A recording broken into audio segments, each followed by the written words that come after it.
প্রিয় শিক্ষার্থীবৃন্দ, কেমন আছে সবাই? তোমাদের স্কুল ইউটিউব চ্যানেলের পক্ষ থেকে সবাইকে ধন্যবাদ। আজ আমরা তৃতীয় অধ্যায়ের সৃজনশীল অংশের জন্য আলোচনা করব। তা সৃজনশীল অংশ শেখার আগে আমাদের বিশেষ কিছু বিষয় সম্বন্ধে একটু ধারণা থাকতে হবে। তার জন্য আমরা সৃজনশীল অংশটা খুব ভালোভাবে বুঝতে পারবো। তা আমরা 23তম ক্লাসের আগে 22তম ক্লাস শেষ করছি। 22তম ক্লাসে আমরা পড়ছি 2 এর পরিপূরক। তা 2 এর পরিপূরক হচ্ছে এমন একটা মান যেটার সাহায্যে যে কোনো কাজ খুব সহজে করা যায়। যেমন কম্পিউটার যোগের কাজ করার জন্য একটা সার্কিট, অ্যাডার সার্কিট কম্পিউটারের মধ্যে লাগানো আছে, কিন্তু বিয়োগের কাজ কম্পিউটার করতে পারে না। কিন্তু যদি 2 এর পরিপূরক করা যায় তখন সেই বিয়োগের কাজটা যোগের মাধ্যমে করতে পারে। তাহলে এই বিয়োগের কাজ যোগের মাধ্যমে করতে পারে, এই কথাটা খুবই গুরুত্বপূর্ণ, কারণ সৃজনশীলের অনেকটা অংশই আমাদের এই কথাটার উপর ডিপেন্ড করে এবং আমাদের সেভাবে অঙ্কের ধরনটা দিতে হয়। তাহলে বিয়োগের কাজ যোগের মাধ্যমে করা যায় 2 এর পরিপূরকের মাধ্যমে, এই জন্য 2 এর পরিপূরকের গুরুত্ব অনেক। আমরা আরেকটা জিনিস শিখছি, সেটা হচ্ছে যদি কোনো সংখ্যার সাইন বিট অর্থাৎ 8 নম্বর বিট 1 হয় তবে সংখ্যাটি হয় মাইনাস অর্থাৎ ঋণাত্মক, আর যদি 8 নম্বর বিট 0 হয় তাহলে সংখ্যাটি ধনাত্মক।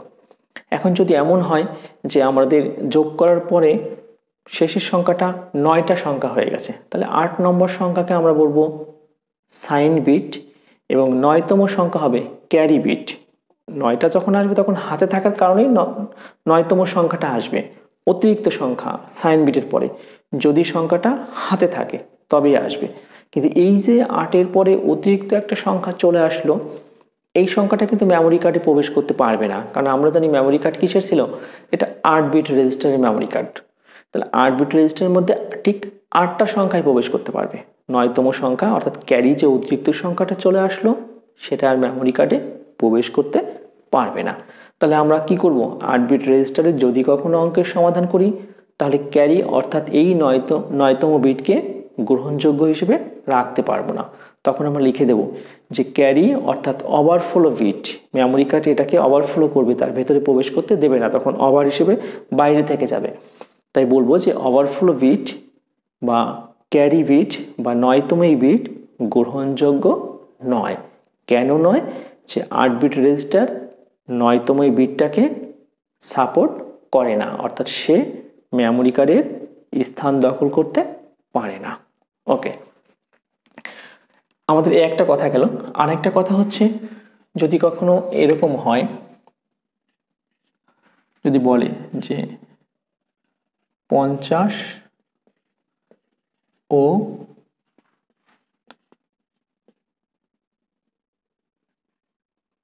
30 এর পার্থক্য কত? তাহলে 50 আর 30-এর মধ্যে পার্থক্য বের করতে বলছে। তাহলে এই দুইটা সংখ্যা, দুইটা অক্টালে থাক, দুইটা দশমিকে থাক, দুইটা অক্টালে থাক, হ্যাঁ দুইটা দশমিকে থাক, দুইটা বাইনারিতে থাক, দুইটা হেক্সায় থাক, কিংবা একটা এক্সচেঞ্জ, মানে যে কোনোভাবে অঙ্ক থাক না কেন, যে কোনো ফরম্যাটে অঙ্ক থাক না কেন, অবশ্যই দুইটাকে আমরা দশমিকে এনে সমাধান করব। মানে এখানে যেমন আমি তুলছি, একটা আছে কিসে, একটা আছে দশমিকে, আরেকটা আছে কিসে, অক্টালে। কিন্তু অঙ্ক করার জন্য আমরা এটাকে কি করব, অক্টাল থেকে দশমিক করে নেব, তারপরে দুইটা সংখ্যার কি করব, পার্থক্য নির্ণয় করব। তাহলে আমরা যে ফর্মেটে অঙ্কটা শিখব, অর্থাৎ সব অঙ্ক আমাদের একই রকম ভাবে অঙ্কের সৃজনশীলের উত্তর চলে আসবে, আমরা ঝামেলায় যাব না। আমরা যে অঙ্কই যেভাবেই থাক তখন কি করব, অঙ্ক দুইটাকে আগে দশমিকে নিয়ে আসবো।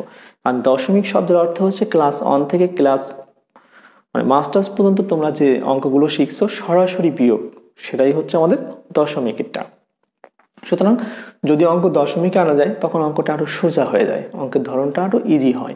এই জন্য যে ফরম্যাটে অঙ্ক থাক আমরা অঙ্ককে অবশ্যই কোথায় আনবো, এটা দশমিকে আছে, এটা অক্টালে আছে, অক্টালকে অবশ্যই দশমিক করব, তারপরে দুইটা সংখ্যাকে বিয়োগ করে ফেলবো।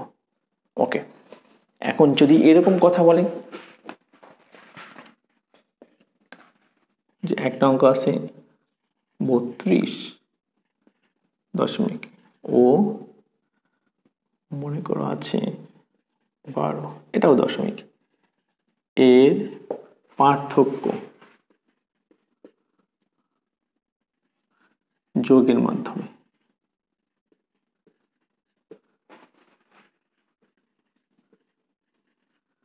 বা দুইয়ের পরিপূরকে নির্ণয় করো।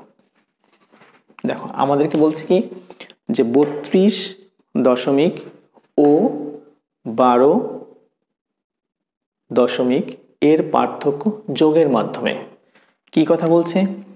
যোগের মাধ্যমে আবার দুইয়ের পরিপূরকে নির্ণয় করো। যোগের মাধ্যমে বা দুইয়ের পরিপূরক যদি কখনো বলে তাহলে আমাদের অঙ্ক একই সিস্টেমে করতে হবে। এখন একটা কথা দেখো যে এত ও এত এর পার্থক্য, তাহলে পার্থক্য শব্দের অর্থ কি? এই কথাটার অর্থ কি?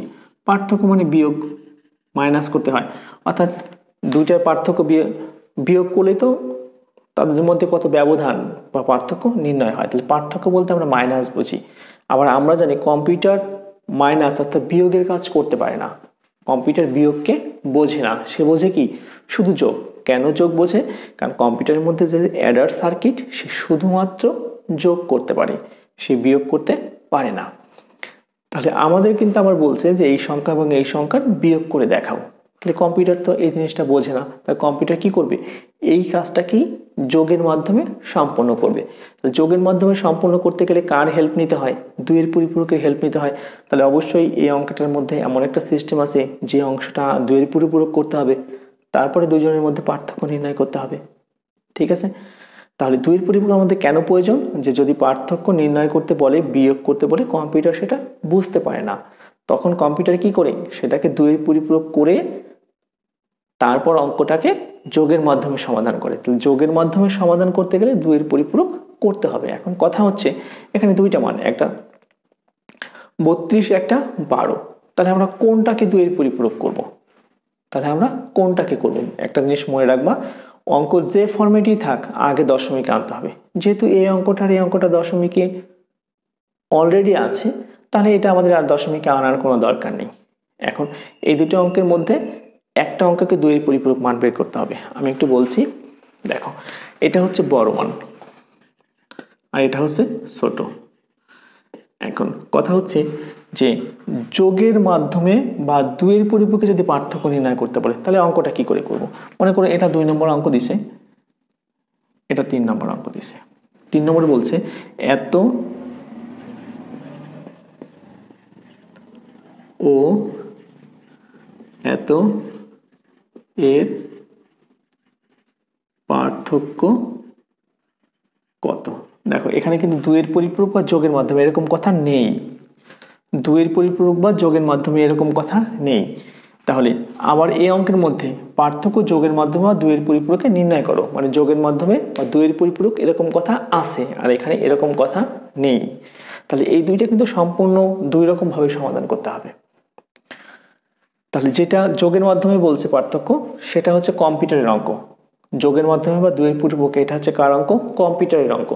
আর সরাসরি দুইটা সংখ্যা ডেসিমাল সংখ্যার পার্থক্য, এটা আমাদের ক্লাস 1 থেকে ক্লাস আমরা মাস্টার্স পর্যন্ত শিখে আসছি। সুতরাং এটাকে সরাসরি পার্থক্য নির্ণয় করা সম্ভব, বাট এই দুইটাকে সরাসরি পার্থক্য নির্ণয় করা সম্ভব না। কেন সম্ভব না?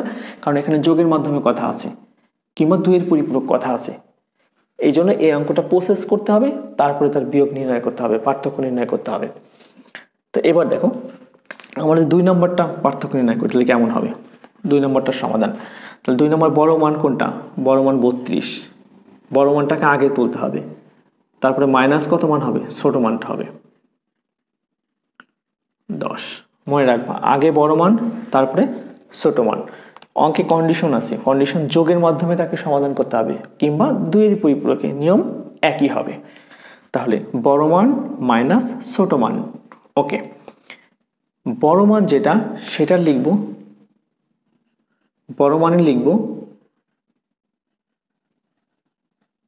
8 বিট। কি মান? 8 বিট বাইনারি মান।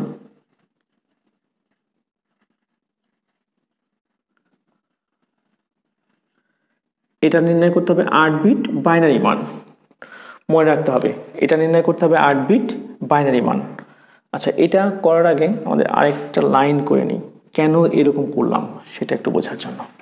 দেখো 32 কত 10, মাইনাস কত 12। তো কম্পিউটার তো মাইনাস বোঝে না, কেন? যোগের মাধ্যমে বা দুইয়ের পরিপূরক, তার মানে এটা কম্পিউটারের অঙ্ক, কম্পিউটারের ভাষার অঙ্ক, কিন্তু কম্পিউটার তো মাইনাস বোঝে না। তখন কি করতে হবে? দুজনের মাঝে প্লাস দিতে হবে।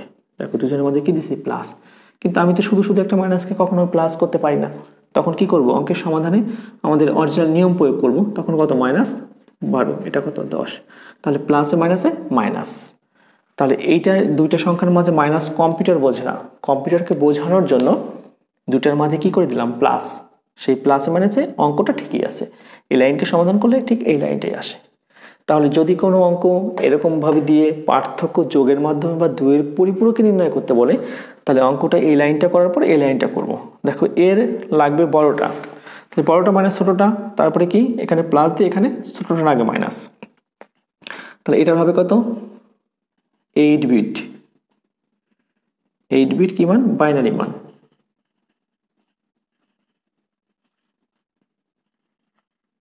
এইট বিট বাইনারি মান বের করব। আর এইটার কি করব? এটার করব হচ্ছে দুইয়ের পরিপূরক বাইনারি মান। এটা করব হচ্ছে 8 বিট বাইনারি মান, এটার হবে দুইয়ের পরিপূরক বাইনারি মান। তারপর সংখ্যা দুটিকে কি করব? যোগ করব। আমি আবার একটু বলি, যদি কখনো দুইটা অঙ্ক দেওয়া থাকে তাদের পার্থক্য যোগের মাধ্যমে বা দুইয়ের পরিপূরক নির্ণয় করতে বলে, তাহলে বড় সংখ্যাটা প্রথমে লিখব, মাইনাস ছোট সংখ্যা লিখব। বড় সংখ্যাটা লিখব, তারপরে মাইনাস ছোট সংখ্যা লিখব, তারপরে বড় সংখ্যাটা রেখে দেব। তারপরে যেহেতু কম্পিউটার মাইনাস বোঝে না, এই জন্য ভেতরে কি দেবো? প্লাস চিহ্ন দেব। কিন্তু প্লাস দিলে তো অঙ্কটা চেঞ্জ হয়ে যায়, এই জন্য কি করব? ভেতরে কি? মাইনাস দেব। এখন দেখো -12 মাইনাস সংখ্যার বাইনারি মান নির্ণয় করা যায় না। তাহলে -12 এর বাইনারি মান যদি আমি নির্ণয় করতে না পারি, তখন কিভাবে করব? আমরা জানি যে কোনো একটা সংখ্যার দুইয়ের পরিপূরক করলে ওই সংখ্যাটাই মাইনাস হয়। তাহলে +12 এর দুইয়ের পরিপূরক করলেই তো -12 8 বিট মান আমরা কি পেয়ে যাব। তাহলে 2 এর বাইনারি মান, এই -12 কি করব? 2 এর পরিপূরকের বাইনারি মান করব। তখনই এই সংখ্যাটা কি হবে? -12 এর মানটা পেয়ে যাব। আর +12কে কি করে 2 এর পরিপূরক করতে হয় সেটা আমরা শিখে ফেলছি। তখন এই 8 বিট মান আর এই 2 এর পরিপূরক বাইনারি মান, এই দুইটাকে যোগ করলেই এই দুইটা অঙ্কের পার্থক্য নির্ণয় হবে। দেখবা 30 থেকে 12 বিয়োগ করলে কত হয়? বিয়োগ করলে হবে 18। অটোমেটিক এই দুইটা মানকে বিয়োগ করলে উত্তর হতে হবে কত? 18। এবং অবশ্যই অবশ্যই মিলতে হবে, উত্তর হবে কত? 18, 10। আমরা অঙ্কের মধ্যে অঙ্ক যখন করব তখন অবশ্যই দেখব যে ঠিক এরকম অঙ্ককে বিয়োগ করলে, এই প্রসেসে বিয়োগ করলে নর্মাল যে মানটা হয় ঠিক সেই মানটাই হয়। এখন পরের অঙ্কটা 3 নম্বর দেখো, এত থেকে এত পার্থক্য কত? এখানে কিন্তু যোগের মাধ্যমে বা দুইয়ের পরিপূরক বলেনি, তার মানে কি এটা কম্পিউটার অঙ্ক না, এটা আমাদের সাধারণ অঙ্ক। সাধারণ অঙ্ক যদি হয় 3 নম্বর, তাহলে উত্তর কত হবে? এত থেকে এত কি করো? বিয়োগ করো। তাহলে 32, 10 ও 12, 10 এর পার্থক্য সমান সমান কত? 32, 10 মাইনাস 12, 10। দেখো কত হয়? বিয়োগ করলে কত? 18, 10। এইটাই উত্তর। কেন? 3 নম্বর অঙ্কে কোনো দুইয়ের পরিপূরক বা যোগের মাধ্যমে এরকম কোনো কথা নেই। তাহলে দুইয়ের পরিপূরক বা যোগের মাধ্যমে এরকম কথা না থাকলে সরাসরি বিয়োগ, আর দুইয়ের পরিপূরক বা যোগের মাধ্যমে এরকম কথা থাকলে বড় সংখ্যা মাইনাস ছোট সংখ্যা, তারপরে দুইটার মধ্যে প্লাস, ছোট সংখ্যাকে মাইনাস করে দিতে হবে, কারণ প্লাসে মাইনাসে মাইনাসই হবে। তখন মাইনাস মানে আমরা বাইনারি বের করতে পারি না, এই জন্য মাইনাসটার কি করব? মাইনাসটার দুইয়ের পরিপূরক করলেই আমরা বাইনারি মান পেয়ে যাব। এখন মাঝে তো প্লাস চিহ্ন আছে, আর বড়টার করবো কি? শুধুমাত্র 8 বিট মান। তা 8 বিট বের করে আমরা শিখেছি, আমরা অঙ্কে গেলে আরও আমাদের প্র্যাকটিসে আরও ক্লিয়ার হবে। তখন দুইটা সংখ্যাকে যোগ করে এবং এই যে বিয়োগ করে যে উত্তরটা হয়, সরাসরি করলেও সেই একই উত্তরই আমাদের অঙ্কে আসবে। তাহলে প্রিয় শিক্ষার্থীবৃন্দ, আমাদের 23তম ক্লাস আমরা এখানেই শেষ করব। তা আমার ক্লাস তোমাদের ভালো লাগলে অবশ্যই অবশ্যই অবশ্যই শেয়ার করবা এবং বেশি বেশি লাইক করবা। ধন্যবাদ সবাইকে।